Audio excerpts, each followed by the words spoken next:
एक छोटे से गांव रामपुर में एक मेहनती और ईमानदार किसान रहा करता था जिसका नाम था रामू।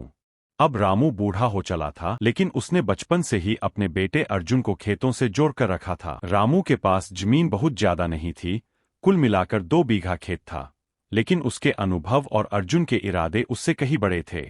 बचपन से अर्जुन ने अपने पिता को खेत में दिन रात मेहनत करते देखा था। गरीबी, सूखा, महंगाई ये बातें अर्जुन के लिए नई नहीं थीं, पर रामू ने उसे हमेशा सिखाया था कि हालात चाहे जैसे भी हों, मेहनत और सही सोच कभी हारती नहीं। अर्जुन की जिंदगी में सबसे बड़ा मोड़ तब आया जब एक साल गांव में बहुत ही भयंकर सूखा पड़ा। बारिश नहीं हुई, नहर सूख गई और खेती पूरी तरह से बर्बाद हो गई। गांव के कई किसान कर्ज में डूब गए, कुछ ने तो खेती ही छोड़ दी।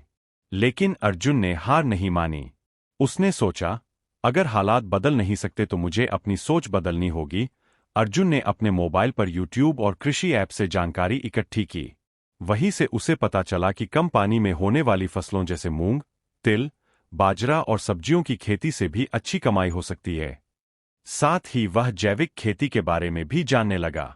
अर्जुन ने अगले सीजन में अपने खेत में रासायनिक खादों की जगह गोबर की खाद और नीम के कीटनाशक का इस्तेमाल किया।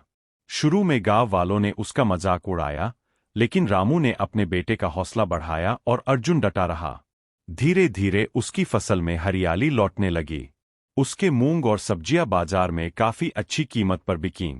लोगों को यह देखकर हैरानी हुई कि कम खर्च में ज्यादा मुनाफा कैसे हुआ। अर्जुन ने अपने खेत के एक कोने में मशरूम की खेती भी शुरू कर दी। यह खेती गांव में किसी ने नहीं की थी। उसने पास के कृषि केंद्र से ट्रेनिंग ली और एक छोटी सी झोंपड़ी में मशरूम उगाना शुरू किया। 6 महीने के अंदर ही अर्जुन की कमाई 2 गुनी हो गई। आज अर्जुन सिर्फ एक किसान नहीं, बल्कि गांव के लिए मिसाल बन चुका है।